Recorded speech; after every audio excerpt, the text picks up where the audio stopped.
Welcome to Paley Front Row, part of the Paley at Home series presented by Citi. Striving to reach the ultimate goal of zero poverty takes more than everyone's hopes and dreams. At Citi, it takes a financial commitment to companies who empower people to lift themselves up. It takes funding and building on our know-how to help communities grow. That's how Citi's helping create a better future, by committing $1 trillion in sustainable finance by 2030. Because it takes everything to reach zero poverty.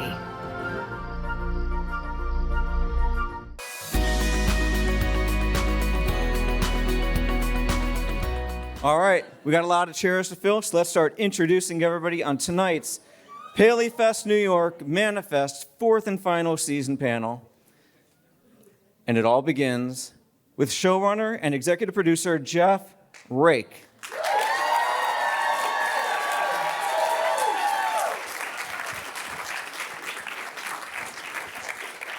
And now we've got cast members Daryl Edwards, who plays Vance.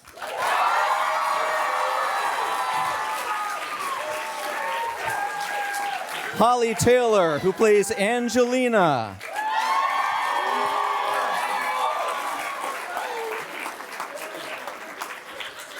Matt Long, who plays Zeke.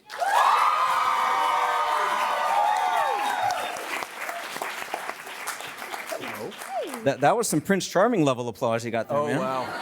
I've done these things. I know what it's like. Up next, Parvenu Kaur, who plays Saanvi.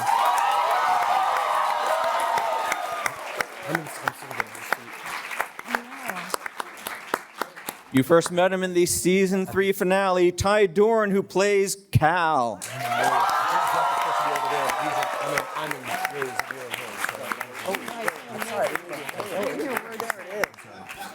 Next up, Luna Blaise, who plays Olive.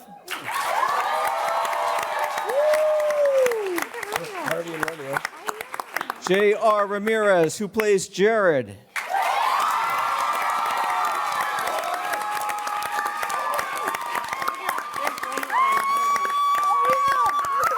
You know him as Ben Stone, Mr. Josh Dallas.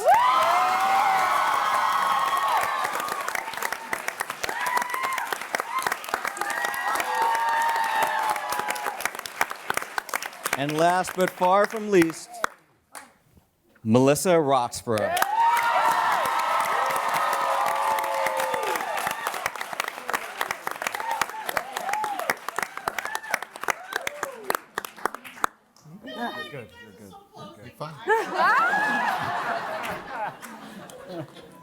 I think there was a mistake. They were supposed to leave out a chair for Ben's beard. Yeah, the grief chair. The grief chair. All right, so it was on 8/28, the year 2021, when Netflix rode to the rescue and said, you know what? We're going to give Manifest a fourth, supersized, and final season. Yeah.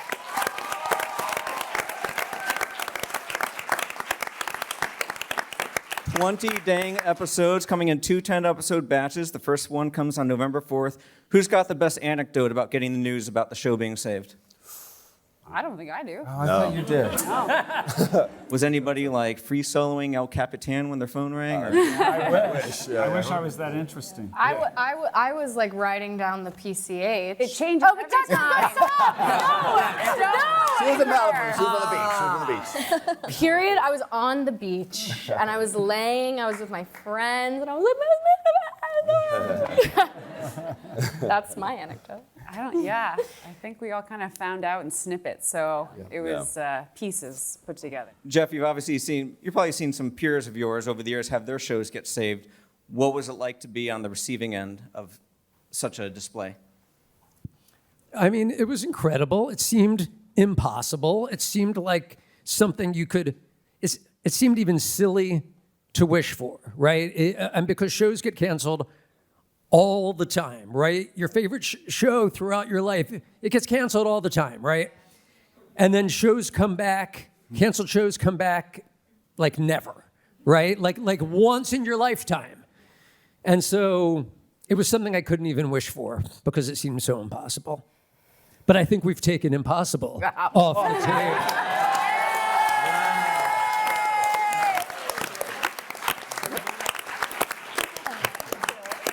A+ all back. That was well done. Melissa, when did you first sense that this fan base was avid enough that they could throw their support to such a degree that it would help get the show renewed? I think it was when we started seeing it kind of doing well on Netflix, and just realizing that everyone was just consistently looping our show. And like I was like, oh, it's going to be any day that it kicks out of the number one. But it stayed there for so long, and I think like the more days that went by, the more I was like, this is really cool, and people like us.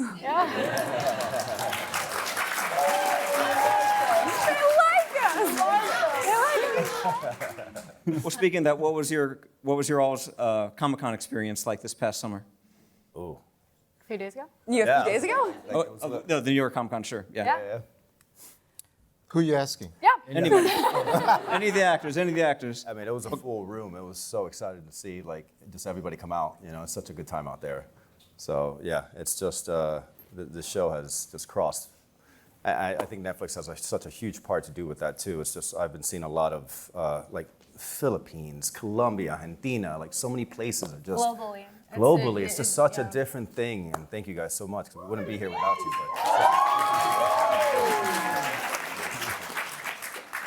That's fantastic. Josh Dallas. Yes, sir.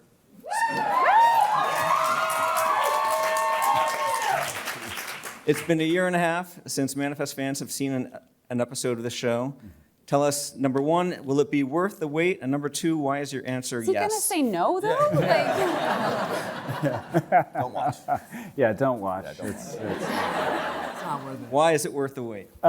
because we get to see the conclusion of all of these characters' story, which is just so satisfying, not only for us, and us as a group of actors, us as a group of filmmakers, but for you guys, the audience, who've taken so graciously all of these characters into your hearts, and you're going to see the end, and you're going to see, the conclusion of what happened to them, and it's going to be worth it. Trust me.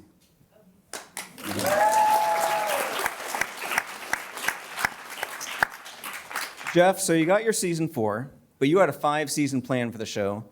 So what happens? How do you swing into action? How do you make it work? And did the 2-year jump that takes place between the seasons, was that one of your fixes? So, first of all, in terms of the storytelling, it's by far not just me. There are 9 talented writers who worked with me on the last 20-episode arc, and there have been a number of other writers over the seasons. I'd like to introduce 3 superstar writers. You've seen their names on episodes throughout the prior seasons. Let me please introduce, if the lights can come up again, is that possible? Let me please introduce Simran Baidwan.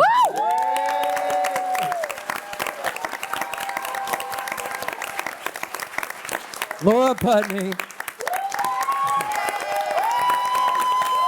And Margaret Easley.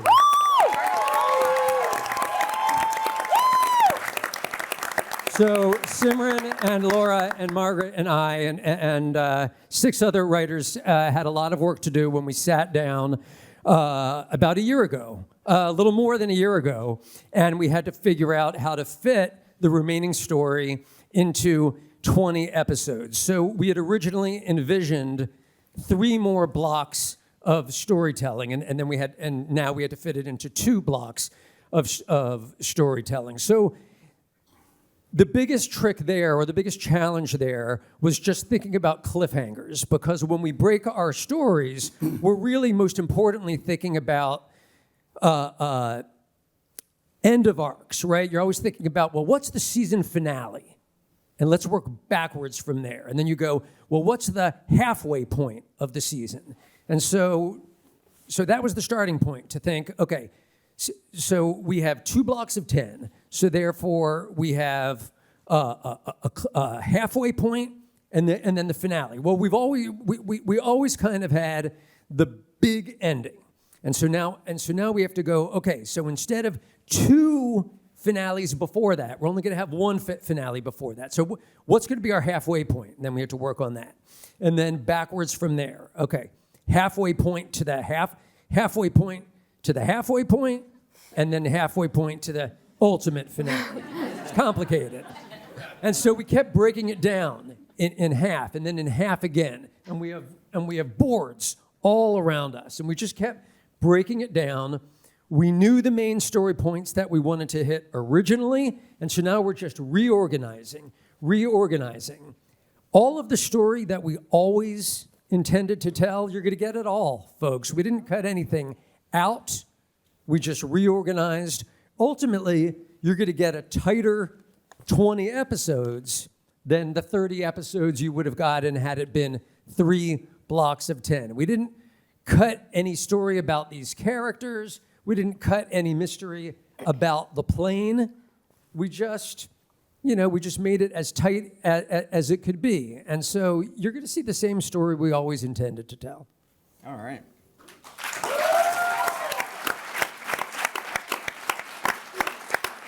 Well, I wanted to talk about the 2-year time jump. Matt Long, when last we tuned into Manifest, Zika just told Michaela, we need to talk. But we've skipped ahead 2 years. Are we going to get a sense of how that talk went? We are going to get a sense of it, and you're going to get to see it too, because we employ a lot of flashbacks to sort of tell the story that happened over those 2 years. And not to give anything away, but it's one of the most memorable scenes that we shot for the beginning of the first block, for me at least.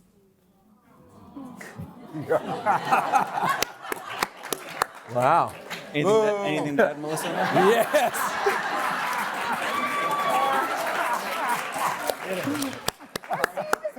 No, it was a really good scene, and it was good to get back into it with Matt. Jeff, it's safe to say that's one of the things you do throughout the season, or at least the early episodes, is you do flashback to things that happened in that 2-year gap. Yeah, you're gonna see flashbacks throughout, particularly throughout this first block of 10, because we don't want you to feel like you missed anything during that 2-year gap. And every one of these characters will be featured during those flashbacks. And by the time you get to that 10th episode, I hope you feel that you're caught up on everybody. That must have been a bit of a continuity nightmare, with this one's facial hair alone and stuff. This is what Ben's stubble would have been at the funeral. This is what would have been like 3 days later. It was a nightmare. Yeah. The grief beard held not only my face hostage, but production hostage. JR, I wanted to ask you, last we tuned in, Jared had sworn off helping these 828ers. He was done. How's that going for him? That's never going to happen. He finds himself, at the end of the day, this is his family, So he's a very, Jared, nice.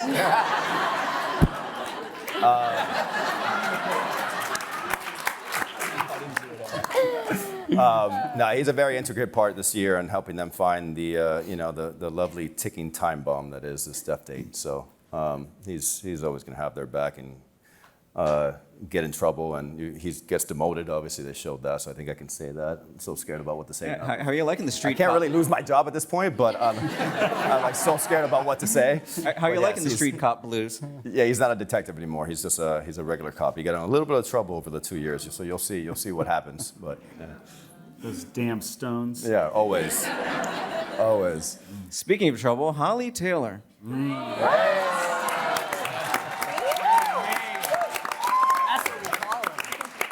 I've interviewed many an actor over the years who's played the bad guy, and they always tell me, he doesn't think he's the bad guy. She doesn't think she's the bad guy. Convince me that Angelina is not the bad guy. Okay, well, it's complicated, but if you want me to try to convince you, I will try. She had a horrible, horrible upbringing, and she's never had anyone to support her. And even whenever she feels like she does, then she, perceives it as being abandoned afterwards. So she has a lot of issues and no healthy place to work through them or figure them out. So she kind of, just makes a lot of the wrong choices. Right? Like, nobody's perfect. So she's just like trying her best. But unfortunately, her trying her best and thinking that she's doing the right thing is also like hurting, a lot of people. So sorry about that. But hopefully, season 5, she will work through it. Woo! Season 5, Angelina's redemption. Yeah. As an actress, were you kind of psyched to subvert expectations because you played a pretty good daughter on The Americans? Yeah, well, it's interesting because on The Americans, I feel like a lot of people didn't like me as well. So maybe it's just a me thing. Like, I think maybe I just give off that vibe, but... Not at all. Yeah. Not at all. But... Yeah. Thank you. Love you guys too. Yeah, but it definitely was very different and probably like one of the most challenging jobs that I've done, thankfully to, Jeff and the writers and everybody who've like given so much meat to the role. But it's very challenging. Yeah, very different from anything I've done before. Ty Doran, welcome to the show officially.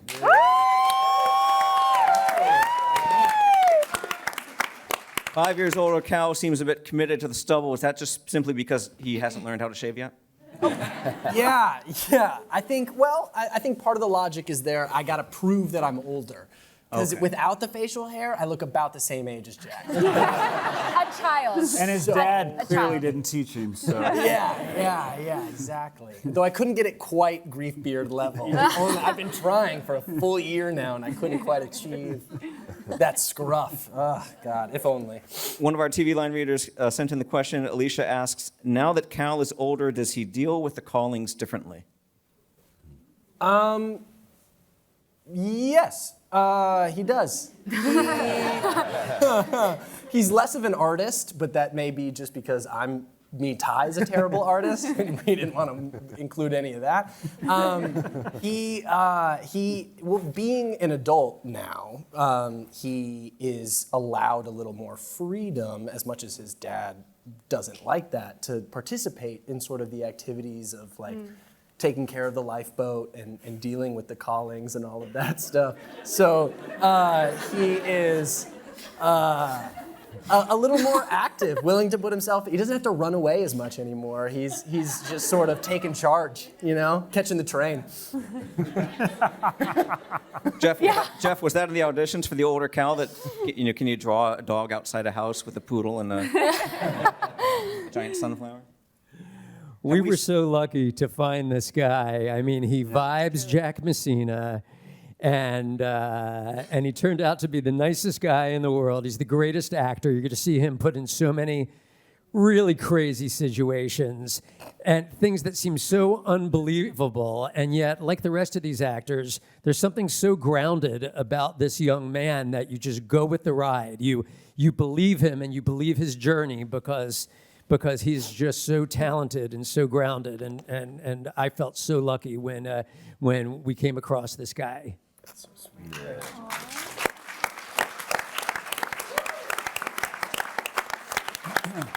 Jeff, do you want to say if we've seen the last of Jack Messina or not? I don't want to say if we've seen the last of Jack Messina. Okay. Luna. Hi. How are you? I'm good. How are you? I'm good. How would you describe Olive and Tall Cal's relationship now? How has it changed since? Okay. Since season 1? Since season 3. Oh, since season 3. Yeah. It's a. Let me think. It's First off, I just want to let you guys know, number one, I also said this at Comic-Con, I have been truly, truly beyond blessed with the incredible scene partner that is Ty. Seriously, he is absolutely incredible. He portrays Cal in such an amazing way that you guys are absolutely going to be blown away by, number one.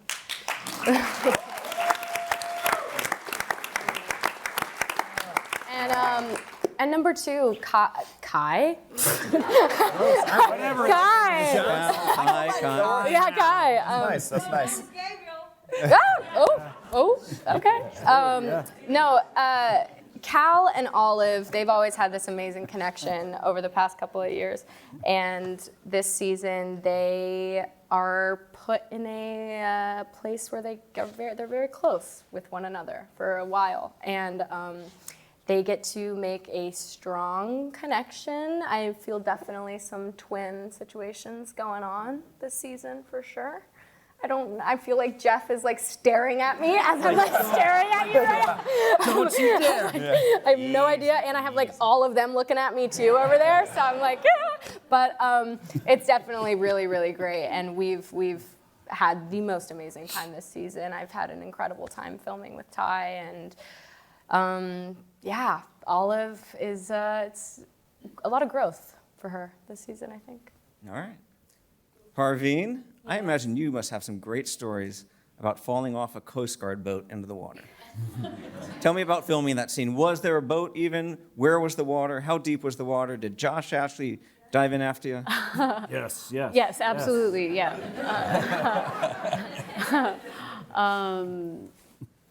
Well, I didn't have to jump into the water, thank goodness. But yeah, it was crazy filming that. I feel like I can't. Where were we when we did that? Oh, we were in Staten Island, that's right. I mean, okay, I have a funny story because it was, the thing was supposed to be, Saanvi doesn't know how to kind of hold the axe. Oh, right. But I don't know how to hold an axe. But I was holding it correctly when we were rehearsing it, and they were like, well, no, we have to kind of get her to put her hands closer together, so I kind of go, whoa. It was like a very funny, I was like, oh, it's like a MacGyver kind of, or a McGee, what is it? MacGyver, yeah, it's like using, yeah. MacGruber, yeah. I'm always excited anytime I get to be outside of the lab. That's very exciting for me.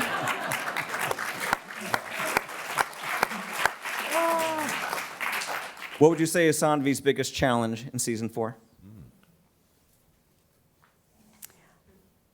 I think this is throughout the whole show, is just managing her interpersonal relationships. I think that's very difficult for her because she is so much in the lab all the time. She has this tunnel vision, so I think that's always been a challenge for her, and that continues to be a challenge for her. I mean, aside from also just what the heck happened outside of that, but yeah. Yeah, this season she turns out to be a bit of a sound engineer along the way. Oh, she's a lot of things. She's a jack of all trades. Yeah. I was impressed. Yeah. Daryl Edwards, reflect on Vance's journey for me, because I have to imagine that back in season 1 you thought, this guy's going to be a fly in the ointment for a season, then who knows what. But he's become basically an adopted member of the Stones. I love the arc of being a complete skeptic about everything that's going on to becoming a reluctant ally to becoming a full-on 828 clandestine investigator. And this season in particular, it's great because I get scenes with people that I've never had scenes before. Mm-hmm. I have a great scene with Luna. We do have a very great scene. Oh, it's really a good scene. I have great scenes with Ty, and it's terrific because Never, by the way, that would have ever happened outside this last season. So, yeah. I remember him as a little boy.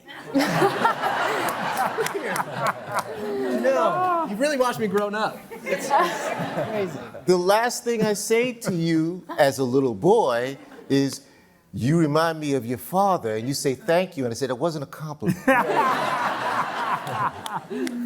So it's great playing out that relationship, but some things happen in the second half that stuff that I didn't know I could do as an actor. And I realized, man, I had to go 4 years before I realized that anytime you have anything emotional to do, the key is in the eyes of your scene partner. Because with every emotional thing that I've had to do this year, all I had to do is look in the eyes of one of these people, and it was right there. And I think that's because we've become a family over that time. So, as Luna said, it's a real blessing. It is. All because those stones are so darn charming. I love that scene at the Eureka Lab at the end of last season where some bureaucrats trying to shut the whole thing down and get the stones thrown out, and you're telling them, like, you guys are so bad at play acting, like, follow along with me. I'm not going to throw you out of here. Oh, you think you like that? Wait.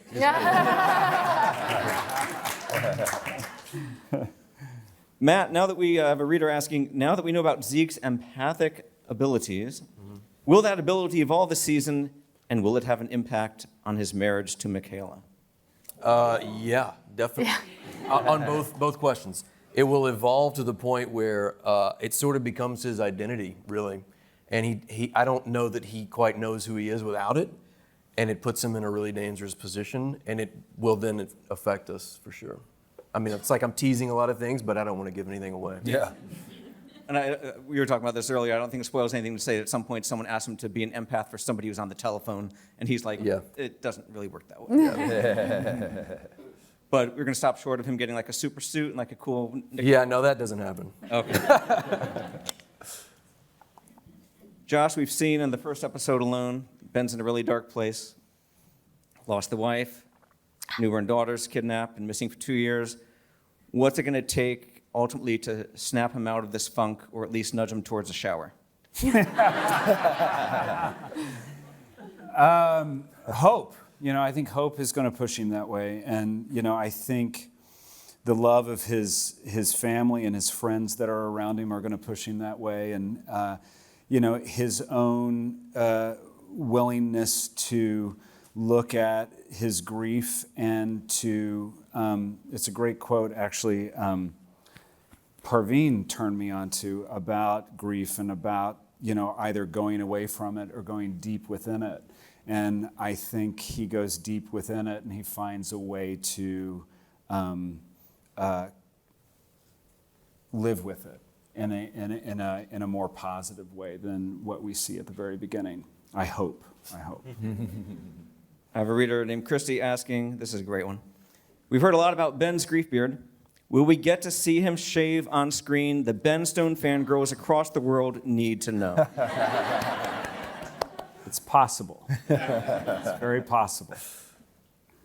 Here's a random one for Jeff. The opening logo of the show, the plane used to fly through the logo as if the logo was made out of clouds. Then all of a sudden it started crashing through the logo.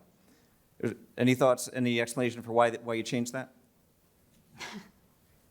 I know we did a little work on the logo just to evolve the design a little bit, and our friends in post and in VFX always like to kind of improve upon things and make little changes and see if anyone notices it. And I think it was just that, and we thought it might look a little cooler and look a little different, see if anybody notices. And now you guys are all aware if you hadn't noticed already, and we'll see if the people at home noticed. So it wasn't some subliminal message like the show's getting a little angrier now. Plane crashes. It's not about that at all. There's no anger here. Just the opposite. No, this group is about love and gratitude, man. We're all about gratitude.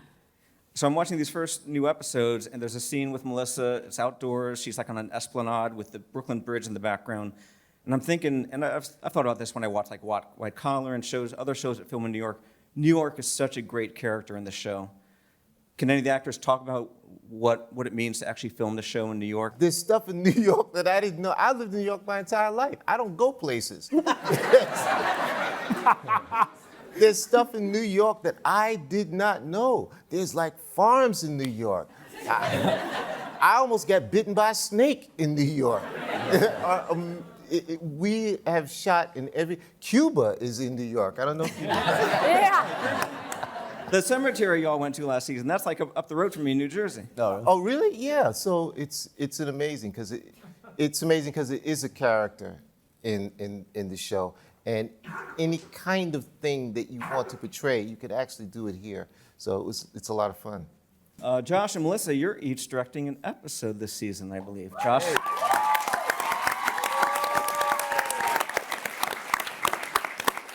Josh, you directed episode 7. Melissa, what number? 18. 18. Oh, wow.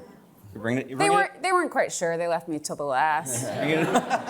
Not true. Not true. Speaking of New York, I think episode 7 is the first time in this first half that we go into the city in the first part of the season, so the city of New York. So it's nice we get to see a bit of it.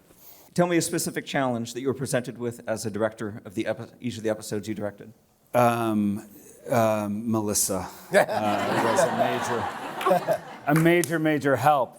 I mean, there were so many challenges because there was so much for me to learn, and there's so much more for me to learn doing it. But I had the greatest support system, not only from all of these guys up here, but from Jeff and the producers and our brilliant writers. And I had the time of my life doing it because it's, the story is so important to me, and I was just so grateful that I was able to contribute in a more 360-degree kind of way. And but yeah, I learned every day, so there were challenges every day. What about you, Melissa? Yeah, just to echo that, I mean, the whole thing was a challenge. It's my first time properly doing this. And like Josh said, you're learning something new every single day, but I think it was all good challenges. Like, there was no challenge that I went home and I was like, that really sucked. It was like, I learned and I had people who wanted to teach me. And I think that's the best part about our show is that there's not a lot of ego, if any, and everyone just wants to help. I mean, like everyone sitting over there just really had an extended hand. And it's because of them that, yeah, I learned so much. And that's the great thing about what we do, because it's such a collaboration between hundreds of people. And, we all get into this business, no matter if you're actors or writers or producers or directors, or, we all got into storytelling at some point in our lives because we found our tribe of weirdos that we love to hang out with. And as a director, you get to hang out with all the tribe. And that's what I love the most. Josh and Melissa both did a terrific job directing, as you'll see for yourselves. 2 other guys who did a terrific job directing this season, I just want to point out. Over here in the second row on the end, our line producer, Harvey Waldman. Raise your hand, Harvey. And one more time, Harvey, raise your hand. And the ever reliable gentleman who directed the first episode that you saw tonight, 401, the second episode that you will see soon enough, the 3 more episodes, including the series finale that just wrapped today, Mr. Romeo Doran. Hey!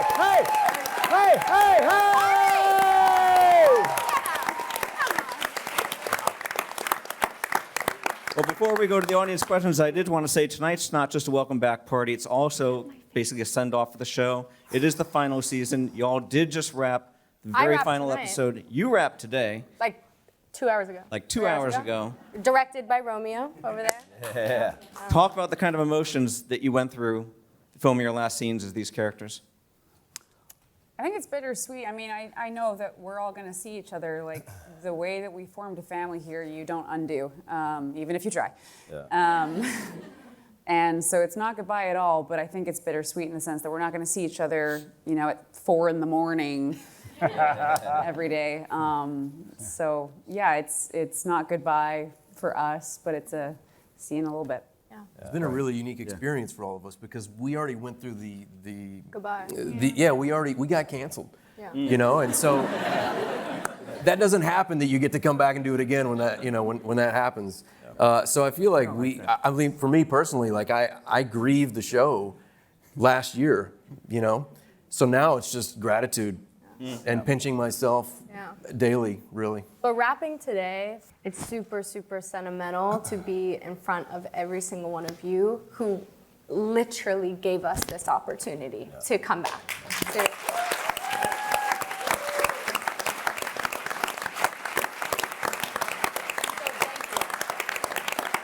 It's all thanks to you guys. It is. It's all thanks to you guys. We're going to take some questions from the audience. Raise your hand and... Okay. I want to know if Kayla and Jared are going to get back together. Please. Somebody had to ask. Question, really? Yeah. Wow. Jeff? Let's just say the twists and turns keep coming in the last 20 episodes. Hi, this is for both Josh and Melissa. You said most difficult part about directing. I wanted to know your favorite part about directing these guys up here. For me, it was just like, you're stepping into a new role, and the first thought in my head was, they're not gonna listen to me at all. But just their willingness to like see me in a different role and go with it and play with it, and it gave me a sense of confidence to continue doing that. And so just their humility in letting me direct them, I guess. Yeah. I echo that too, and by the way, I love your shirt. By the way, thank you very much, Deadheads. Every single actor up on this stage knows their craft so well and know these characters so well. So I didn't really have to do much with them. They made me look really good and made me look like I knew what I was doing. Is there any chance we might see Angelina get like an actual redemption arc this season, maybe?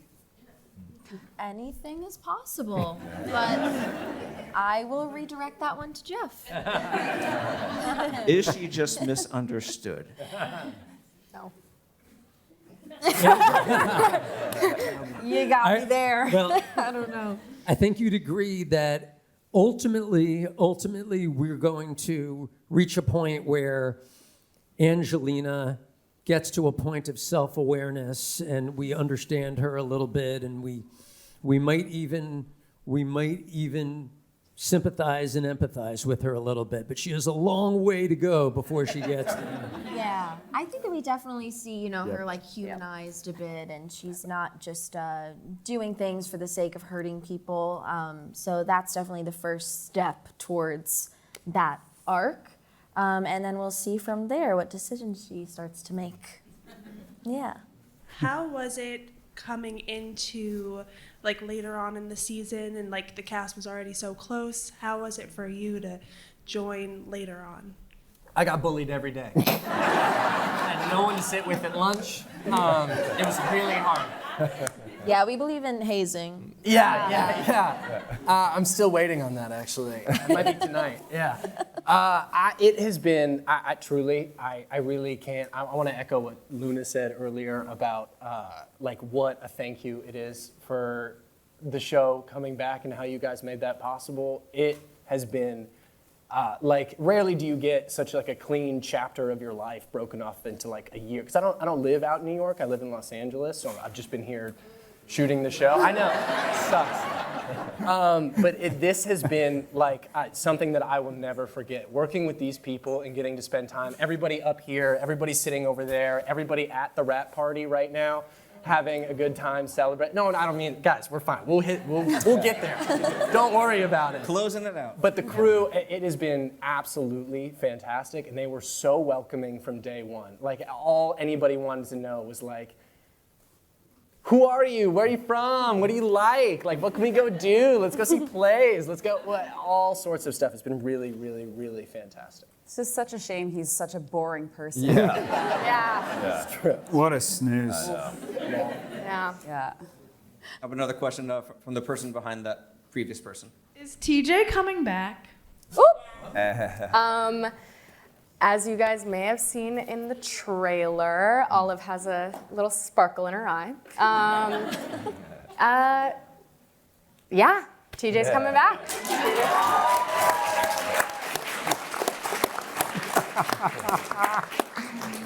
This is for anyone who wants to answer it, but out of all the characters in Manifest, which one do you think you personally resonate with or are most alike to? Angelina.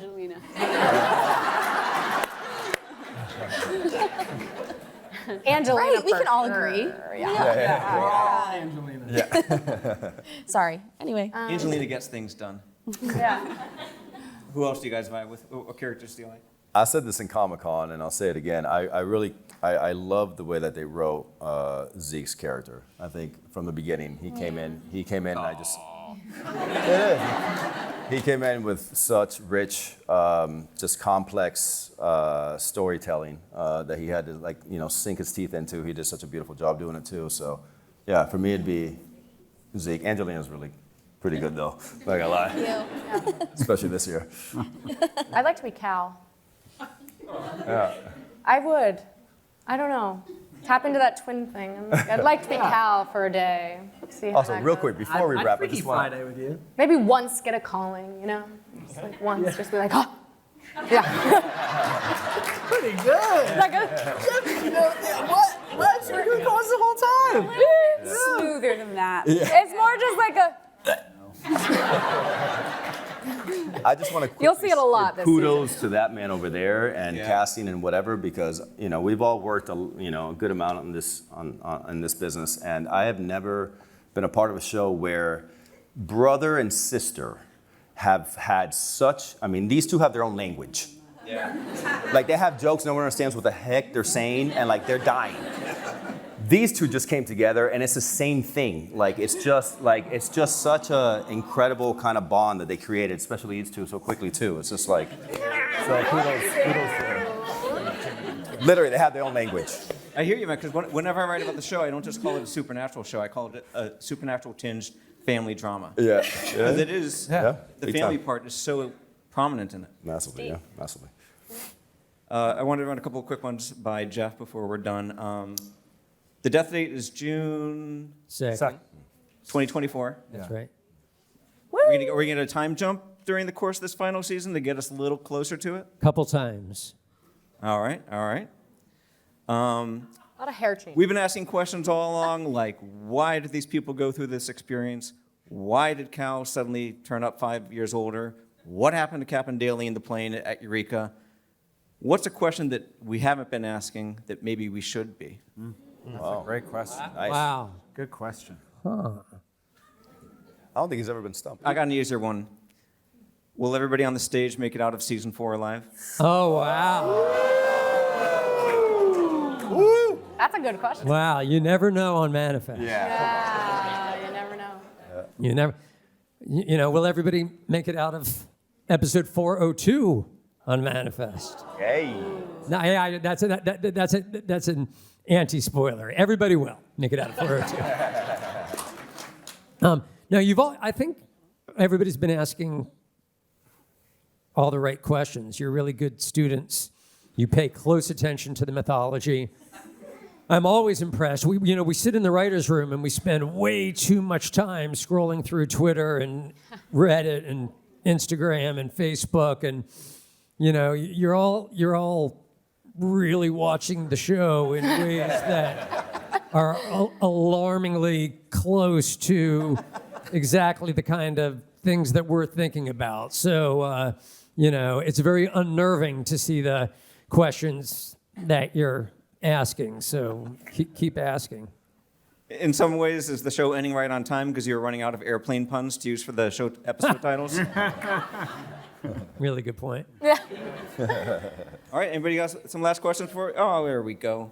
What's the funniest moment on set? And then also, Parvenu, I want to know if you finally got to work with Ellen. If I got to what? Work with Ellen. Oh, work with Ellen. Yes, I did. Yeah. Yes. Yeah. And then what was the funniest moment on set? Funniest moments on set. Oh. Any moment where me and Melissa make singular eye contact with each other. We can't be in scenes together. It doesn't work. The minute you make eye contact, it's these men have You'll seen notice it. there's not a lot of Michaela. I don't think a lot of scenes. Not a lot of scenes together. But any moment on set, we have a really good time on this set. Like all the time, I think.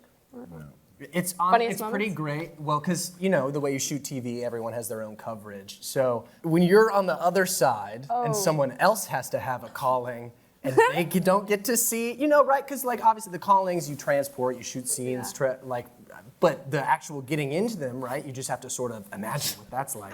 And so, right, it's literally just watching, like you'll be doing the lines and then I've all of a seen sudden it. your Oh, scene yeah. partner will just go, and I'm like, whoa, hey, we were talking about like breakfast. That's pretty funny. Yeah, you got to train that. Coming in new, I had to train that out of me to be like, Imagine seeing it. It's even funnier when you're seeing it. There is one scene where we had quite a physical calling, but it was only half of us, and so there's a few people with wine glasses or whatever just watching us jiggle. There's a lot of jiggling. Yeah.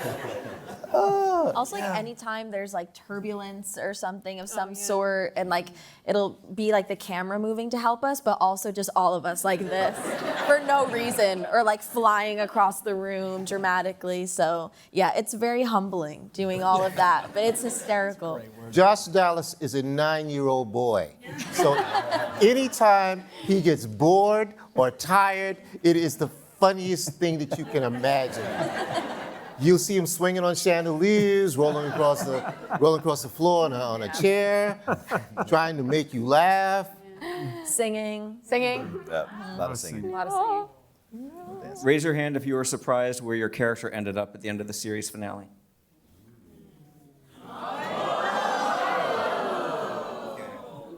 Oh. I mean, I think, yeah. Yeah. I was with surprised. the people I ended up with.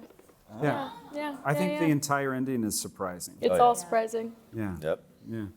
We gonna be crying? Yes. Based, A lot. Yeah. A lot. It's just like a fair warning. Yeah. Mostly Just happy. get the tissues. Happy tears? Mostly happy tears. Yeah. Get the blankets. A little bit of both. Yeah. You mean at the end, at the very end? At the very end. Happy tears. Oh, yeah. Yeah. Happy tears. Hopefully. But there's a lot of tears to get to those happy tears. There's a lot of tears that get to the happy tears. Is that what you just said? A lot of sad tears. Yeah. Any parting words, Mr. Jeff Rake? Oh man, I think it's going to be very mixed. We should meet back here sometime next year. I don't know when they're going to release that second block, but whenever they do, we should meet back because I'm curious to see if everybody's going to be okay. Yeah. You know, I hope you are. I hope you are. But if I'm a gambling man, I'd say about half of you are going to be. It's going to depend. You'd have to kind of go down the row because there's many endings, and you're going to have many feelings.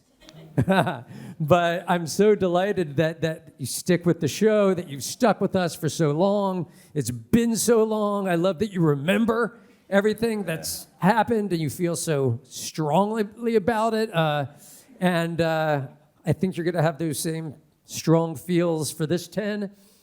And, let's keep in touch. We'll see you on Twitter and on Instagram and Facebook, Reddit. Where else do we see each other? On Montego Airlines? Yeah. I'll see you on Montego Airlines, folks. Don't take the voucher. Don't take the voucher. Hey. Thanks to Matt. Yeah. Always a friend to Manifest.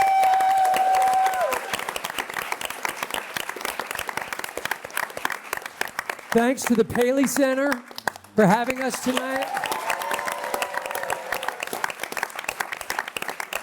And I know I speak for the whole cast when I say thank you, Netflix.